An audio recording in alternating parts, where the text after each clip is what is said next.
ఈ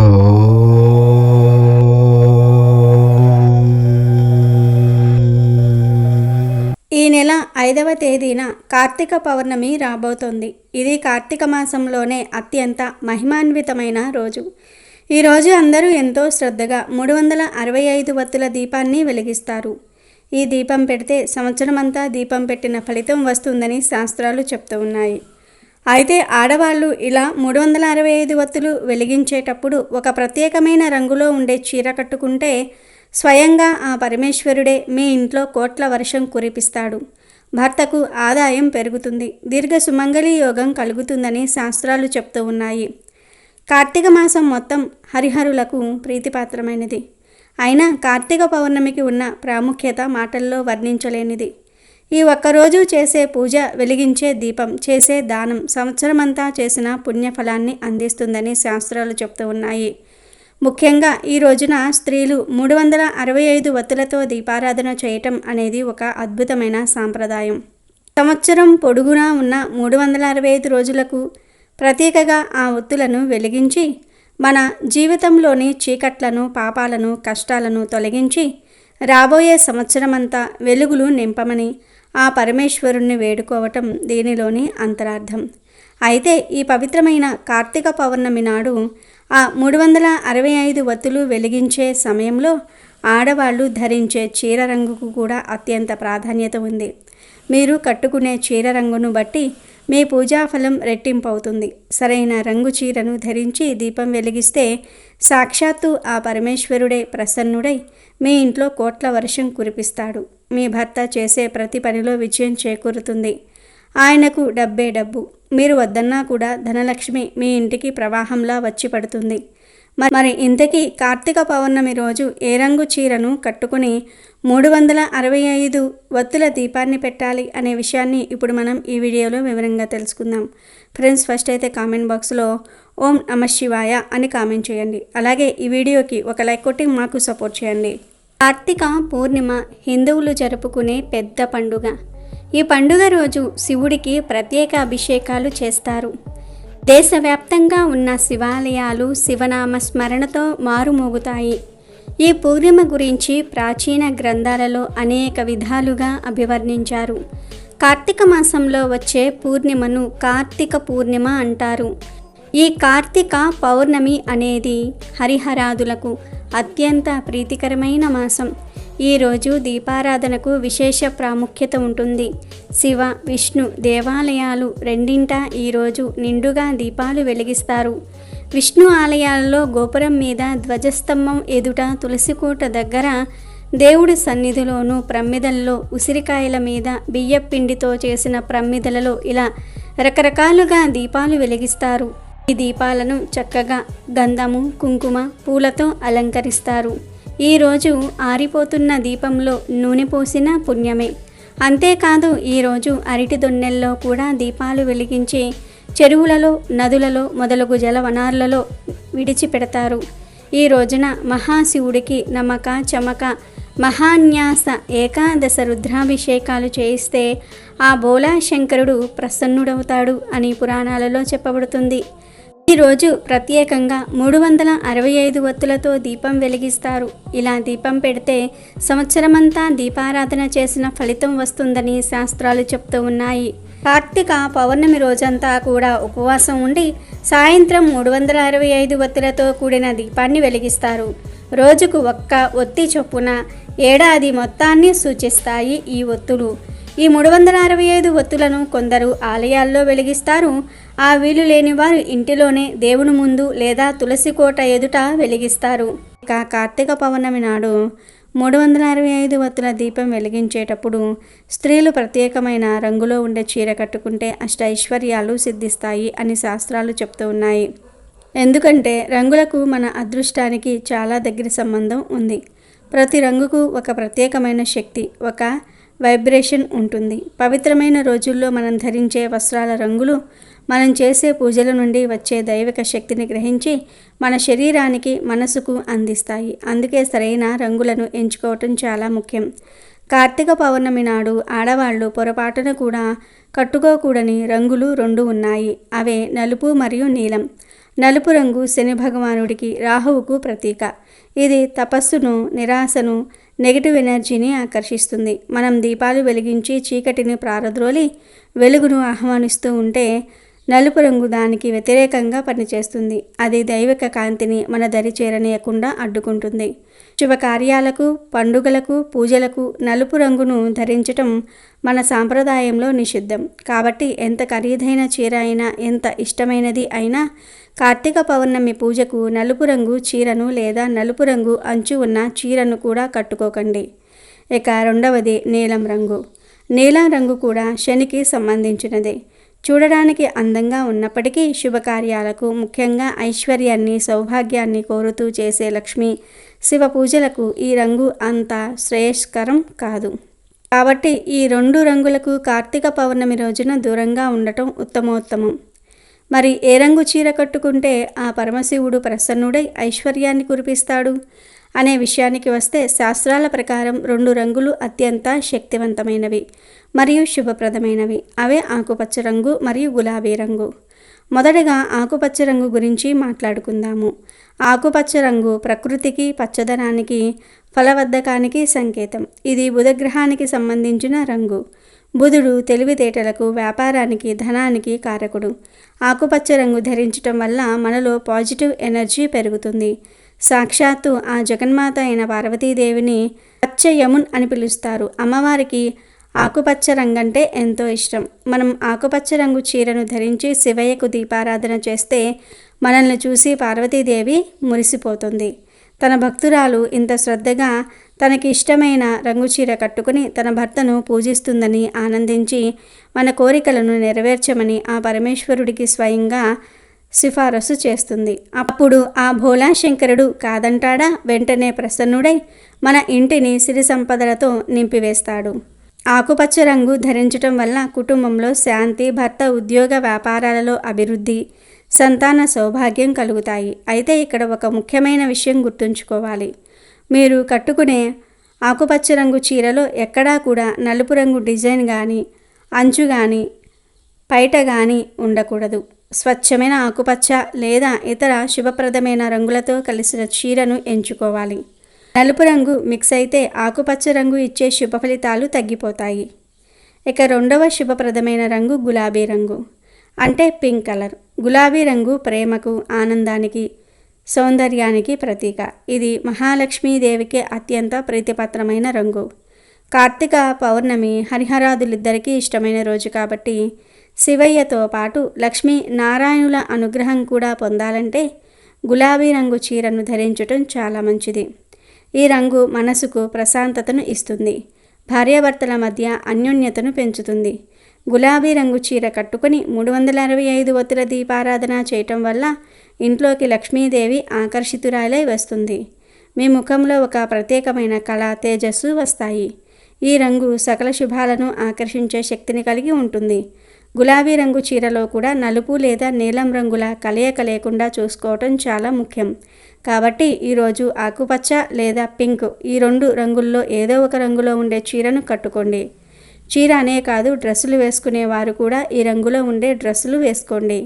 చీరతో పాటు మనం ధరించే గాజులకు కూడా ఎంతో ప్రాముఖ్యత ఉంది. గాజులు సౌభాగ్యానికి చిహ్నం. కార్తీక పౌర్ణమి నాడు ఆడవాళ్లు తప్పకుండా చేతి నిండా గాజులు వేసుకోవాలి. గాజుల చప్పుడు ఇంట్లో ఉన్న నెగిటివ్ ఎనర్జీని తరిమి కొడుతుంది.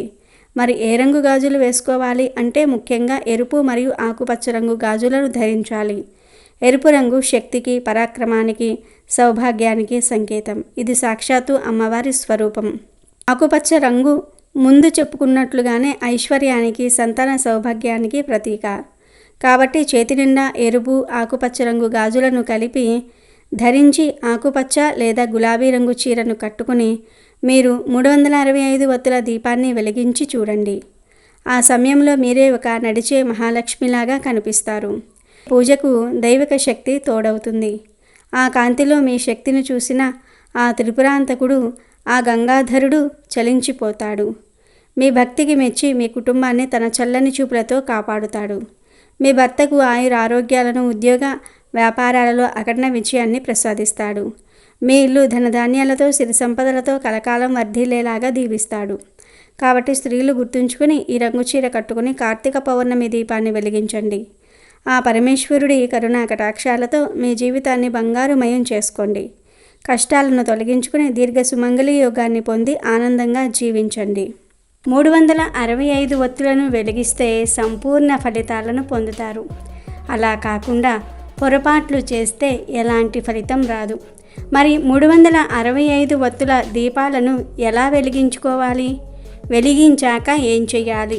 ఎలాంటి పొరపాట్లు చేయకూడదు అనే విషయాన్ని ఇప్పుడు మనం ఈ వీడియోలో వివరంగా తెలుసుకుందాం. 365 ఒత్తుల దీపం కోసం 365 ఒత్తులను మీరు కొనటం కన్నా ఇంట్లో విభూదిని అద్దుకుంటూ పత్తితో మీ చేతులతో చేసుకుంటే మంచిది. మీరు చేసే ఒత్తికి తెంచిన భాగం మరియు కొన ఉంటుంది. కొనను పైకి ఉంచి తెంచిన భాగాన్ని కిందికి ఉంచి వెలిగించాలి. అంతేగాని ఒత్తులను తలకిందులుగా వెలిగిస్తే ఫలితం ఉండదు. 1-2 సార్లు చూసి జాగ్రత్తగా గమనించి వెలిగించుకోవాలి. మీరు మీ ఇంట్లో తయారు చేసే ఒత్తులను 3 కట్టలుగా కట్టాలి. 120, 120, 125 అనగా 120 ఒత్తులతో ఒక కట్ట, 120 ఒత్తులతో మరొక కట్ట, 125 ఒత్తులతో ఒక కట్టగా 3 కట్టలు కట్టి ఈ 3 కట్టలను ఒక కట్టగా చేయాలి. అలా 365 ఒత్తులను రెడీ చేసుకోవాలి. ఇంట్లో చేసుకోలేని వారికి కొనుక్కొని తెచ్చుకోవటం తప్ప వేరే ఆప్షన్ ఏమీ లేదు. అలా కొని తెచ్చుకున్నా తప్పేమీ కాదు. 365 ఒత్తులను వెలిగించే గంట ముందు ఆవు నెయ్యిలో నానబెట్టుకోవాలి. ఈ ఒత్తులను తీసే ముందు లైట్గా ఆవు నెయ్యిని పిండి తీయాలి. 365 ఒత్తుల దీపాన్ని వెలిగించటం కోసం పూజ చేసే సమయంలో, అంటే మీ ఇంట్లో లేదా దేవాలయంలో ఎక్కడ దీపం వెలిగిస్తే అక్కడ ముందు అష్టదళ పద్మం ముగ్గు వేసుకోవాలి. ఈ పద్మంపై పసుపు, కుంకుమ, అక్షింతలతో అలంకరించుకోవాలి. దానిపై తమలపాకు పెట్టి ఆకులో పసుపు వినాయకుడిని పెట్టుకోవాలి. ముందుగా పసుపు గణపతి ముందు దీపాన్ని హారతితో లేదా అగరబత్తితో వెలిగించుకోవాలి. ముందుగా పసుపు గణపతిని ఆవాహన చేసి వస్త్రము, యజ్ఞోపవీతము, గంధము, పసుపు, కుంకుమ, అక్షింతలతో చక్కగా పూజించుకోవాలి. ధూపం చూపించిన తర్వాత దీపాన్ని కూడా చూపించి బెల్లాన్ని నైవేద్యంగా సమర్పించి తాంబూలం కూడా సమర్పించుకోవాలి. ఆ తర్వాత కర్పూర హారతి ఇచ్చి మంత్రపుష్పం చెప్పుకొని అక్షింతలు, పూలు వినాయకుడిపై వేసి ఆత్మ ప్రదక్షిణలు చేసి అక్షింతలను స్వామివారిపై వేసి వినాయకుడి దగ్గర ఉన్న అక్షింతలను మన తలపై వేసుకోవాలి. అలానే కుంకుమ బొట్టు కూడా పెట్టుకోవాలి. ఈ విధంగా వినాయక పూజ చేసుకున్న తర్వాత 365 ఒత్తుల దీపాన్ని వెలిగించుకోవాలి. 365 ఒత్తులను మట్టి ప్రమిదల్లో లేదా పిండి ప్రమిదల్లో దేనిలో అయినా సరే పెట్టుకొని వెలిగించుకోవచ్చు. ముందు ప్రమిదలో 365 ఒత్తులను వేసి ప్రమిద కింద ఆకును కానీ లేదా ఇంకొక ప్రమిదను కానీ ఉంచాలి. తరువాత ఒక కర్పూరం పిల్లను 365 ఒత్తుల మీద పెట్టి అగరబత్తితో 365 ఒత్తులను వెలిగించుకోవాలి. ఇలా దీపాన్ని వెలిగించే సందర్భంలో హరహర మహాదేవ శంభో శంకర అని కానీ లేదా ఓం నమః శివాయ అని కానీ స్వామి నామాన్ని జపించాలి. ఇలా 365 ఒత్తుల దీపం వెలిగించిన తర్వాత ఆ దీపానికి పసుపు కుంకుమలతో బొట్లు పెట్టి పుష్పాలతో అలంకరించుకోవాలి. ఈ 365 ఒత్తుల దీపానికి ధూపం చూపించాలి. అయితే చాలామంది దీపం వెలిగించక ముందే పసుపు కుంకుమలతో బొట్లు పెట్టేసి పూలను అలంకరిస్తూ ఉంటారు. కానీ అలా చేయకూడదు. ఎందుకంటే మనం దీపాన్ని పూజించాలి. జ్యోతి వెలిగితేనే దీపం అవుతుంది.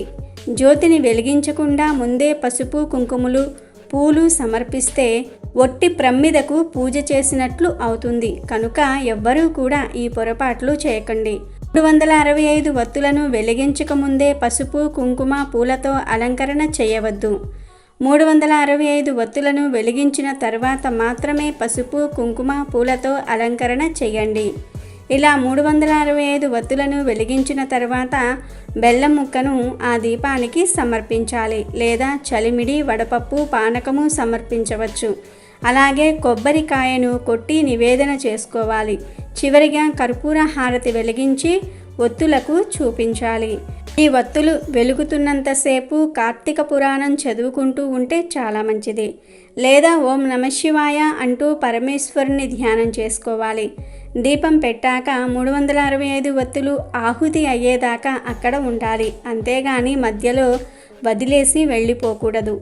అలా మధ్యలో వదిలిపోతే వెలిగించిన ఫలితం ఉండదు. అందుకే గుడిలో అయితే పూర్తిగా వెలిగేదాకా ఉండలేమని చాలామంది ఇంట్లో తులసి కోట దగ్గరే వెలిగించుకుంటూ ఉంటారు. అలా ఇంటి దగ్గర కూడా 365 ఒత్తులు వెలిగించుకోవచ్చు. 365 ఒత్తులు ఆహుతి అయ్యాక భస్మంపై నీళ్లు చల్లి ఆ బూడిదను తీసుకుని వెళ్ళి ఏదో ఒక మొక్క మొదట్లో వేయాలి. లేదా నీటిలో కలిపి ఆ నీటిని ఏదైనా ఒక చెట్టు మొదట్లో పొయ్యాలి. ఆ తర్వాత దీపం వెలిగించిన దగ్గర నీటితో శుభ్రం చేసుకోవాలి. ప్రమ్మిదలను, మిగిలిపోయిన అగరవత్తుల పుల్లలను, ఇంకా మిగిలిన వేస్ట్నంతా కూడా తీసుకుని వెళ్ళి డస్ట్బిన్లో పడవేయాలి. అంతేగాని అక్కడే ఆ వేస్ట్నంతా కూడా వదిలివేయకూడదు. అలాగే అక్కడ పొరపాటున కూడా నూనె, నెయ్యి లాంటివి ఒలికితే అక్కడ కూడా శుభ్రం చేయండి. లేదంటే వేరే వారు జారి పడిపోయే ప్రమాదం కూడా ఉంటుంది. ఇలా చేశాక తిరిగి ఇంటికి రండి. అంతేగాని 365 ఒత్తులు ఆహుతి అయ్యాక అలా అక్కడే వదిలేసి వచ్చేస్తే పూర్తి ఫలితం రాదు. ఈ పొరపాట్లు చేస్తే పుణ్యం పూర్తిగా దక్కదు. కాబట్టి ఈ పొరపాట్లు చేయకుండా 365 ఒత్తులు వెలిగించండి. చాలామంది 365 ఒత్తులు వెలిగించేసి దేవుడు దర్శనం చేసుకొని ఇంటికి వెళ్ళిపోతూ ఉంటారు. వాటిని అక్కడే వదిలేస్తూ ఉంటారు. అవి వెలుగుతున్నాయో మధ్యలో కొండెక్కినాయో కూడా తెలియదు. వాటిని వెలిగించేస్తే పని అయిపోయింది అనుకుంటారు. పొరపాటున కూడా ఇలా చేయకండి. అవి ఆహుతి అయ్యేంతవరకు అక్కడే ఉండి అక్కడ శుభ్రం చేసి ఇంటికి వెళ్ళాలి. ఇదే పద్ధతి. ఈ విధంగా 365 ఒత్తులను కార్తీక మాసంలో సోమవారాలు, ఏకాదశి, పౌర్ణమి రోజు, అమావాస్య రోజు కూడా వెలిగించుకోవచ్చు.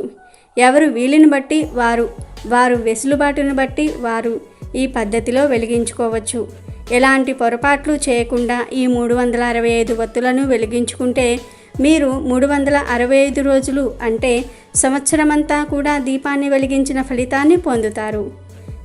ఇప్పుడు కార్తీక దీపాలు ఎలా వెలిగించుకోవాలో కూడా తెలుసుకుందాం. కార్తీక మాసంలో ఇంటి వద్ద దేవాలయంలో దీపాలు వెలిగించడం ఆనవాయితీ. అలా గుడికి వెళ్ళినప్పుడు దీపం పెట్టడం చాలా మంచి పద్ధతి. అయితే కొంతమంది గుడిలో దీపం పెట్టడానికి వెళ్ళినప్పుడు అక్కడ మనం ఏదైతే దీపం పెడదాము అనుకున్నామో ఆ ప్రదేశంలో ఉన్నటువంటి దీపాలను పక్కకు తోసేసి వాళ్ళ దీపం పెడుతూ ఉంటారు. కానీ అది చాలా పెద్ద తప్పు. మీరు దీపం పెట్టకపోయినా పర్వాలేదు, కానీ ఉన్న దీపాన్ని ఆర్పవద్దు, అంటే పక్కకు నెట్టవద్దు. 9, 10 ఇలా లెక్కలేనన్ని దీపాలు పెట్టవద్దు. గుడికి వెళ్ళి భక్తి శ్రద్ధలతో ఆ గుడి ప్రాంగణంలో ఎక్కడైనా సరే ఒక్క దీపం వెలిగించండి చాలు. భగవంతుడు భక్తి శ్రద్ధలను చూస్తాడు, కానీ ఎన్ని దీపాలు వెలిగించారు అనేది చూడడు. సాగర మదనం సమయంలో పాలకడలి నుంచి పుట్టిన ఆలాహలాన్ని పరమశివుడు స్వీకరించి తన కంఠంలో నిలుపుతాడు. అయితే ఆ ఆలాహలం మంటలకు శివుడికి ఎక్కడ ప్రమాదం జరుగుతుందో అని పార్వతీదేవి సహజ సిద్ధమైన బేలతనం వల్ల భయపడుతుంది. తన భర్తకు ఆలాహలం మంటలు వల్ల ఏమీ రాకుండా ఉండాలని దానికి ప్రతీకగా ప్రతి కార్తీక పౌర్ణమికి తన భర్తతో సహా జ్వాలాతోరణం దాటుతానని అగ్నిదేవునికి మొక్కుతుంది. శివునికి ఏమీ కాలేదు. పార్వతీదేవి మొక్కుకున్న విధంగా ప్రతి కార్తీక పౌర్ణమి రోజున పరమ శివునితో సహా జ్వాలాతోరణం దాటుతుంది. దానికి ప్రతీకగానే కార్తీక పౌర్ణమి రోజు గుడిలో జ్వాలాతోరణం ఏర్పాటు చేసి శివ పార్వతులను ఆ తోరణం కింద నుండి దాటిస్తారు. ఈ తోరణాన్ని కొత్త గడ్డితో చేస్తారు. కొత్త గోంగూర నారను తాడుగా పేని 2 చెట్లకు మధ్యగా కానీ 2 కర్రలకు మధ్యగా కానీ తోరణంలాగా కడతారు. కొత్త గడ్డిని అంటించగానే అది రెపరెపలాడుతూ కాలిపోతుంది. ఆ మంట ఆరేలోగా స్వామివారిని 3 సార్లు తోరణం కిందుగా తీసుకువెళ్తారు. భక్తులు ఈ జ్వాలా తోరణం కిందిగా వెళ్తే నరక బాధలు తప్పుతాయని నమ్మకం. అలాంటి వారి కోసం కైలాస ద్వారం తెరుచుకుంటుందని చెప్తూ ఉంటారు. అలాగే తోరణం మండగా మిగిలిన గడ్డిని రైతులు ధాన్యం గాదెల్లో వేస్తారు. పశువులకు తినిపిస్తూ ఉంటారు. దీనివల్ల పాడి పంటలు సమృద్ధిగా లభిస్తాయని వారి నమ్మకం. గడ్డి మండగా మిగిలిన నుసిని బొట్టులాగా పెట్టుకుంటూ ఉంటారు.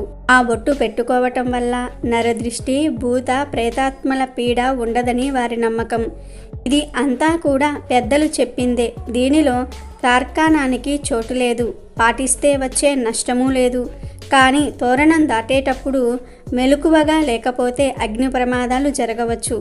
ఆ తోరణం దాటేటప్పుడే మనం జాగ్రత్తగా ఉండాలి. ఎందుకంటే గడ్డి మండుతూ రాలుతూ ఉంటుంది. స్వామి అమ్మవార్లను కూడా చాలా వేగంగా తోరణం కిందుగా తిప్పుతారు. త్రిపురాసురుడు గజాననుని వలన పొందిన శక్తులతో భూమండలము అంతటినీ కూడా ఆక్రమించాడు.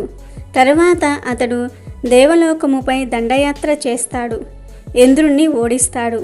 అమరావతిని తన రాజ్యముగా చేసుకున్నాడు.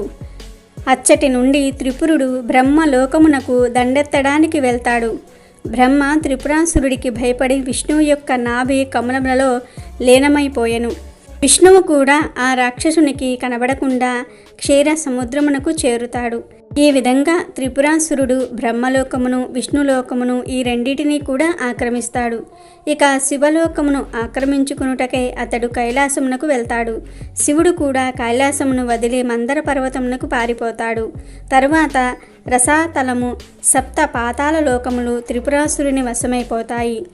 ఈ కారణమున వ్యాకులత చెందిన సమస్త దేవతలకు నారద మహర్షి గణేశానుగ్రహము పొందుటయే సరి అయిన మార్గమని ఉపదేశిస్తాడు.